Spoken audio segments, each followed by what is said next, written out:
Teman-teman yang dirahmati Allah Subhanahu wa taala, itulah salah satu paragraf di dalam Al-Qur'an yang menjelaskan tentang fiqhul masyair, fikih perasaan. Bahwa Allah Subhanahu wa taala menjelaskan manusia itu secara jiwa atau perasaannya, lebih tepatnya mental atau perasaannya itu pada dasarnya labil. Allah menggambarkan labil ini dengan istilah halua. Dia tuh mudah sekali berubah dan mudah sekali terguncang. Ketika dia dikasih kesusahan, dia menjadi berputus asa, berkeluh kesah, melemah, dan ketika diberikan nikmat, dia menjadi orang yang lupa diri, kikir, sombong, angkuh, dan sebagainya. Itulah sifat dari mental manusia yang labil, yang halua kalau dalam bahasa surat Al-Ma'arij. Kalau dalam bahasa surat An-Nisa itu diistilahkan dengan muzabzabina baina dzalik, terombang-ambing, nggak stabil gitu. Kita bisa rasain sendirilah gimana mudahnya mental kita drop. Kadang-kadang pemicunya kecil, sederhana, tapi langsung tersulut, akhirnya terbakar. Hanya gara-gara orang klakson, kita jadi marah. Hanya gara-gara orang salah belok, kita jadi marah. Hanya gara-gara orang telat jalan ketika lampu hijau, kita jadi marah. Hanya gara-gara orang ngedim pakai lampu sorot, kita marah. Dan marahnya kita kadang-kadang yang rugi bukan orang itu, bukan orang lain. Yang rugi diri kita sendiri dan orang-orang yang semobil dengan kita di jalan. Di rumah juga kayak gitu. Kita sering marah itu dengan pemicu-pemicu yang kecil. Hanya gara-gara pasangan kita wajahnya mungkin lagi nggak terlalu ceria, kita jadi bete. Hanya gara-gara mungkin anak kita bangun tengah malam, kita jadi bete.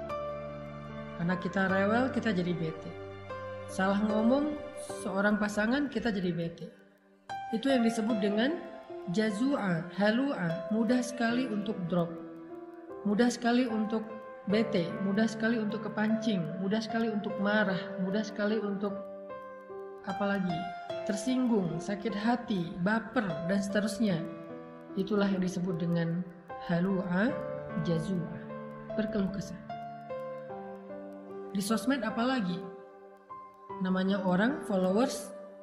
Saya posting tilawah Al-Quran aja ada yang dislike. Padahal yang diposting itu bukan konten-konten yang kontroversi, bukan. Tilawah Al-Quran. Ya mungkin dia dislike karena menurut dia saya ada yang salah baca mungkin, atau ada yang nggak fasih tajwidnya, Allahu alam. Tapi ya itu kadang-kadang bikin kita ngerasa kayak sedih gitu. Itulah sifat dari mental manusia. Mudah banget kepancing, mudah banget terluka, mudah banget kegores. Sampai para ulama mengatakan hati kita itu kadang-kadang lebih rentan daripada kaca. Jadi kalau kaca aja kemana-mana, kita kalau bawa itu selalu dikasih stiker fragile. Karena kita hati-hati menjaga kaca-kaca yang mudah pecah itu, maka hati kita lebih rentan dari itu, lebih fragile dari itu. Nah, fragile ini salah satu maknanya adalah jazua atau halua. Inilah sifat mental kita, masyair kita. Dan semua orang mengalami itu, apalagi kita yang manusia biasa, pasti sering kayak gitu. Kadang-kadang kita kayak suka sedih ya. Kok saya jadi lemah gini ya? Kok saya jadi baperan banget sih? Kok saya gampang banget kepancing sih? Pas sudah sadar kita jadi sedih. Pengen berubah tapi susah. Dan semua perasaan-perasaan yang gak normal ini, yang gak stabil ini akan merusak hubungan kita dengan orang-orang yang kita cintai. Makanya fikih masyair itu penting, fikih perasaan itu penting. Labilnya kita membuat hubungan kita dalam pekerjaan dengan partner kita, dengan teman-teman kita itu jadi nggak mudah. Jadi kondisi halua dan jazua mental kita itu sebetulnya masalah yang membuat hidup kita nggak nyaman. Bersosial media nggak nyaman, di grup nggak nyaman, di rumah nggak nyaman, di jalan nggak nyaman, berteman nggak nyaman, punya keluarga nggak nyaman, dengan mertua nggak nyaman, dengan orang tua sendiri nggak nyaman, dengan siapapun nggak nyaman, karena memang hati dan mental kita itu halua, jazua, kurang woles, kurang easy going. Innal insan khuliqa halua, idza massahu syarr jazua, wa idza massahul khair manua. Jadi poin pertama kita dari paragraf Al-Ma'arij itu adalah mental dan perasaan kita itu dasarnya labil. Hati kita itu labil. Kita tuh labil, pasangan kita labil, anak kita labil, orang tua kita labil. Semua manusia yang kita kenal itu labil. Semua kita tuh halua, jazua, manua, semuanya sama. Jadi kita hidup di antara kelabilan-kelabilan perasaan dan hati manusia. Yang hari ini dia sayang sama kita, besok dia bisa bete dan benci sama kita. Yang hari ini dia ngebelain kita, besok dia bisa nyerang kita. Yang hari ini dia muji kita, besok dia bisa mencela kita loh. Itulah manusia. Kadang-kadang orang yang mencela kita itu kita sampai nggak nyangka gitu. Orang yang kita anggap kayaknya baik-baik aja, kita nggak ada masalah pribadi dengan dia, malah kita ngerasa udah baik sama dia, kita udah ngerasa udah banyak bantu dia, tapi tiba-tiba di belakang dia yang nyerang kita, dia yang menjelek-jelekan kita, dia yang memfitnah kita. Itulah manusia. Jadi jangan heran kalau kita ngalamin itu ketika kita bergaul. Kalau kita masih heran pas ngalamin itu, berarti kita kayak naif. Kita pikir kita hidup di antara malaikat. Enggak, kita hidup di antara manusia. Dan kita bagian salah satu di antara itu. Kita juga pernah banget lah ngecewain orang. Nggak tepat janji pernah. Bahkan ingkar janji pernah. Kalau nggak tepat janji meleset. Kalau ingkar janji, ya sengaja aja nggak mau menunaikan janji. Marah-marah pernah, mencela pernah, apalagi menghina pernah. Banyak kok kekecewaan yang pernah kita lakuin kepada orang lain. Jadi jangan heran kalau dalam kehidupan yang labil ini kita melihat seseorang berubah dengan cepat. Itu jangan heran. Toh kita juga kayak gitu. Makanya karena Allah tahu kita diciptakan dalam kondisi mental, perasaan dan hatinya itu labil, gampang terbolak-balik, dari yang benci jadi cinta atau dari cinta jadi benci, itu terjadi di mana-mana. Maka Allah Subhanahu wa taala memberi kita nasihat di dalam surat Al-Ma'arij. Karena Al-Qur'an itu adalah tazkiyatun nafs, obat bagi jiwa, syifa'un lima fis sudur, obat penyembuh bagi penyakit-penyakit yang ada di dalam dada, penyakit hati, penyakit perasaan. Al-Quran adalah penyembuhnya. Bukan hanya dawa, tetapi syifa. Kalau dawa itu obat, kalau syifa itu penyembuh. Kalau dawa, obat belum tentu sembuh. Kalau syifa, Allah menjamin akan sembuh. Kalau kita benar-benar memahami dan mengamalkan Al-Quran.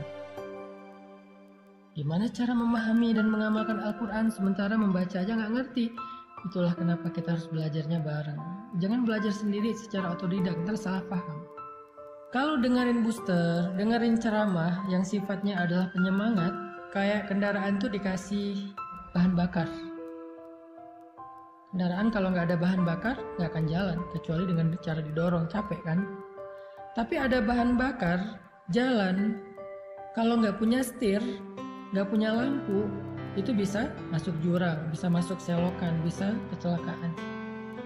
Nah, belajar secara serius kepada ustadz, guru, ulama, itu sama seperti kita menyalakan lampu mobil dan pakai setir. Sehingga kalau jalannya gelap, jalannya belok-belok, kita tetap bisa on the track.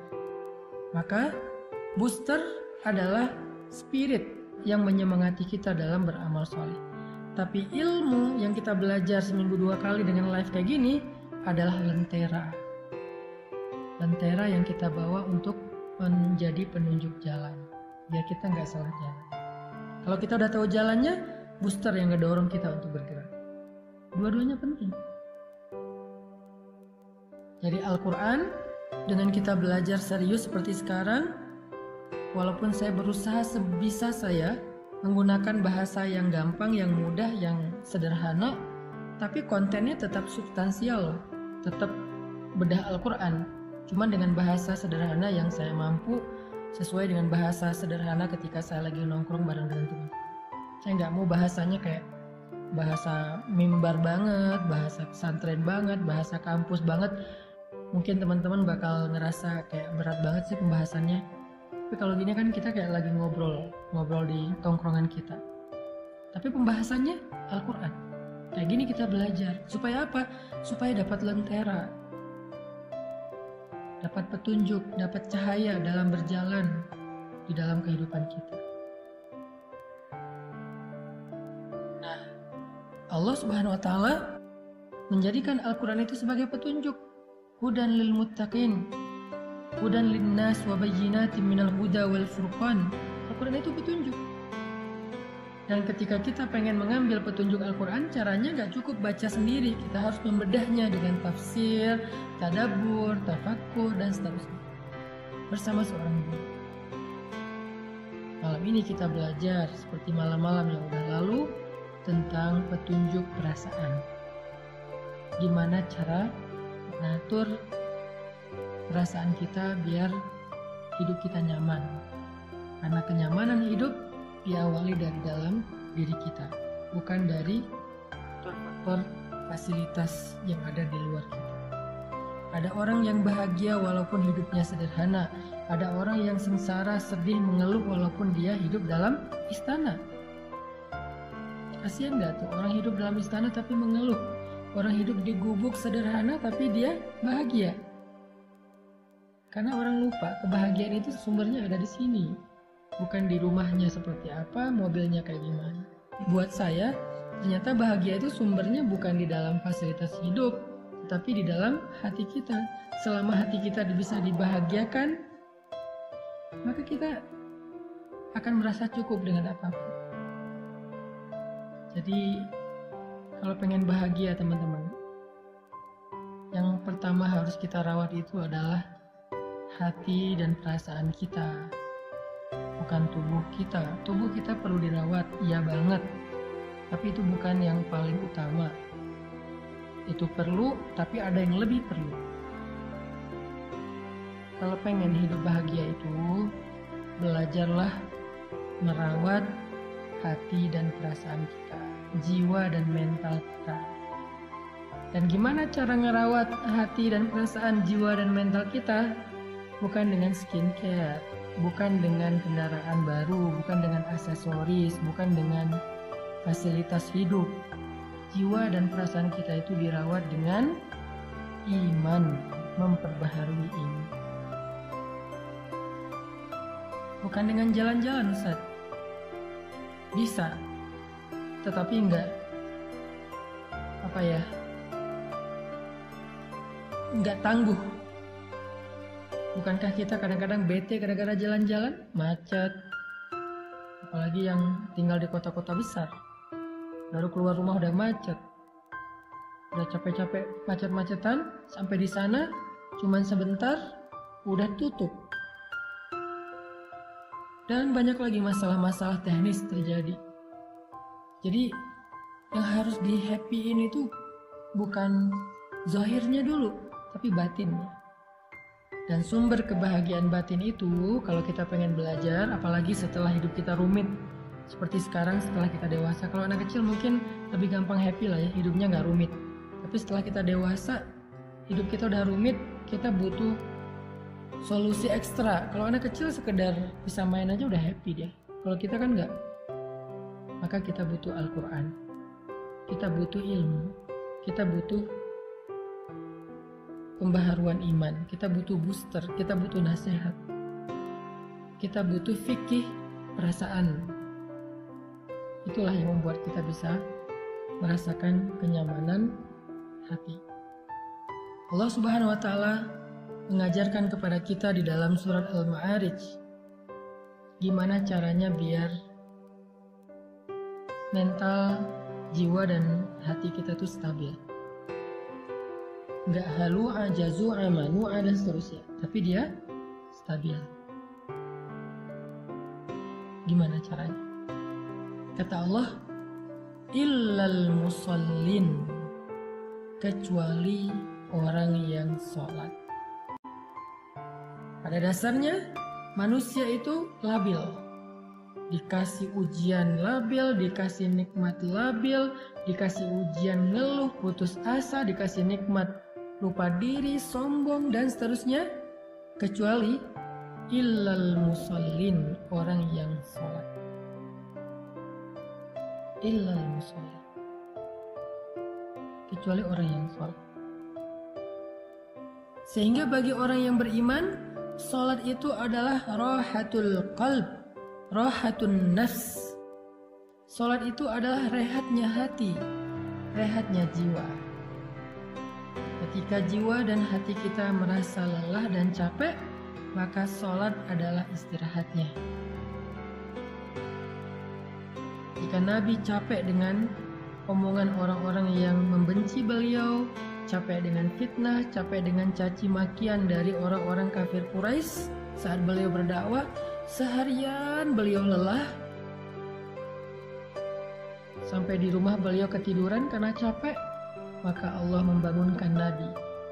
Nabi tidur untuk istirahat fisik, istirahat badan. Beliau tidur.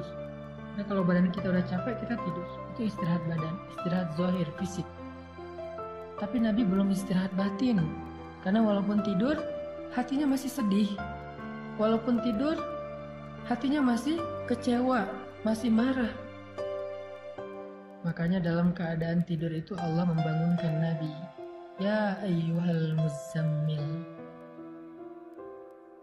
wahai orang yang sedang tidur dan berselimut, yang hatinya masih gelisah, yang hatinya masih lelah, yang hatinya masih sedih dan kecewa, yang hatinya masih marah. Ya ayyuhal muzammil, qumil laila illa qalila. Bangun dan sholatlah di malam walaupun cuma sebentar. Kenapa? Karena tidur itu istirahat fisik, tapi sholat itu istirahat jiwa, istirahat batin. Sehingga kalau batin dan jiwa kita merasa lelah, capek, lemah, kecewa, marah, labil, dan seterusnya, dia butuh istirahat, dia butuh hiburan, dan hiburannya as-sholah. Di surat Al-Ma'arij Allah bilang, obat jiwa itu adalah illal musallin, kecuali orang yang sholat. Di dalam surat Al-Muzammil Allah mengatakan, wahai orang yang lelah, wahai orang yang sedang tidur, wahai orang yang sedang sedih, kecewa, yaitu Rasulullah SAW, kumil laila illa qalila, bangun walaupun cuma sebentar, sholat. Itu obat jiwa bagi orang yang beriman.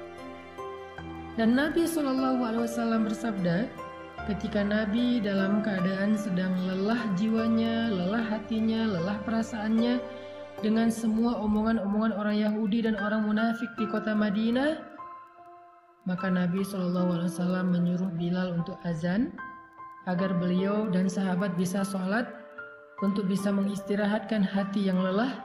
Apa kata-kata Nabi?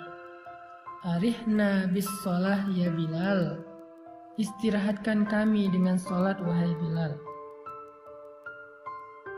Istirahatkan kami dengan sholat wahai Bilal.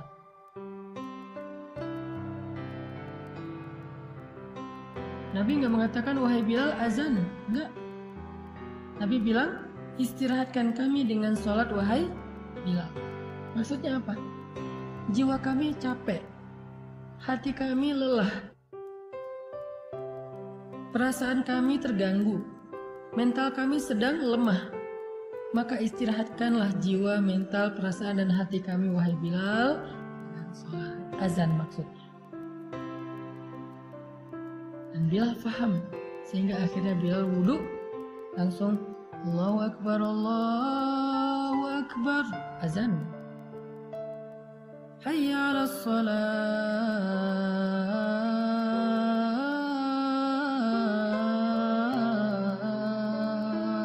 Yuk kita sholat.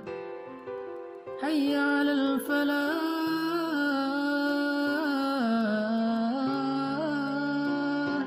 Yuk kita memperoleh kemenangan, kebahagiaan, keberuntungan.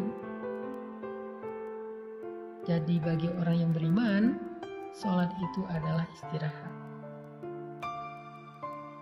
Pertanyaannya, gimana cara menjadikan sholat itu sebagai istirahat? Kok selama ini kita malah istirahat setelah sholat, bukan sholat untuk istirahat? Gimana caranya? Kata Allah, alladzina hum ala sholatihim daimun. Orang yang sholatnya dawam. Kalau kita pengen mengupgrade sholat kita dari sekedar ritual, kewajiban, gerakan, sampai menjadi sebuah kontemplasi, meditasi, dalam tanda petik, rehat jiwa, rehat ketenangan batin, caranya gimana? Daimun. Sholat itu jangan sesekali, tapi sholat itu harus daimun, harus dawam. Dawam itu artinya kita harus melakukannya dalam waktu yang lama. Kita nggak akan menikmati sholat tahajud kalau cuma sesekali. Kita nggak akan menikmati sholat duha kalau cuma sesekali.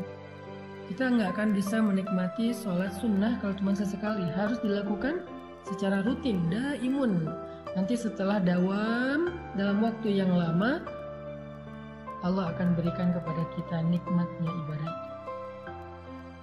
Allah akan berikan kepada kita kenyamanan dalam ibadah. Semua yang dilakukan di awal sesekali apalagi akan berat pasti. Gak akan nyaman, berat. Orang ngelakuin apa aja di awal pasti berat kan. Olahraga, lari itu. Sekarang orang bersepeda apalagi kalau di Bandung itu kan banyak bukit ya, naik turun. Ke Dago tuh misalnya. Kalau pertama-tama bersepeda ke Dago cuma sampai di Simpang. Naik lagi dikit sampai ke Darul Hikam, naik lagi dikit sampai di Dago Pakar, naik lagi dikit sampai di Tebing Keraton, dan seterusnya dan seterusnya. Itu kan tergantung dawam ya, konsistensinya. Begitulah dengan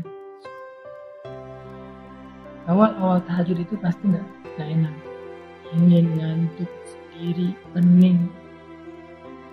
Duha juga gitu, walaupun lebih ringan dari tahajud. Sholat wajib juga kayak gitu, ke masjid juga kayak gitu, subuh apalagi. Kalau mau menikmatinya menjadi rehat, kita harus sabar melakukannya dalam waktu yang lama. Jangan menyerah dulu, karena begitu kita menyerah, nanti kita akan memulai dari awal lagi kalau kita. Intinya daimun, harus dawam, gak boleh cuma sesekali. Mau menikmati sholat, caranya gak bisa sesekali, harus dawam. Mau menikmati perjalanan gak bisa sesekali. Kita kalau jarang melakukan perjalanan tuh gampang mabuk, gampang capek, gak betah lama-lama di kendaraan. Apapun kalau dilakukannya belum dawam, gak akan dapat rasa nikmatnya. Harus dawam. Begitu juga dengan, maka Allah mengatakan alladzina hum ala sholatihim daimun. Orang yang sholatnya dawam, orang yang sholatnya terus menerus. Itulah teman-teman solusi dari surat Al-Ma'arij kalau kita pengen menjaga jiwa kita lebih stabil dan lebih bisa istirahat. Kalau sholat udah jadi rehat jiwa, maka begitu kita sedih, kita sholat, Allah akan hibur hati kita. Begitu kita marah, kita sholat, Allah akan tenangkan hati kita. Begitu kita kecewa, kita sholat, Allah akan kuatkan hati kita. Disitulah kita akan merasakan rahatun nafs di dalam sholat. Ternyata sholat itu adalah nikmat bagi jiwa kita.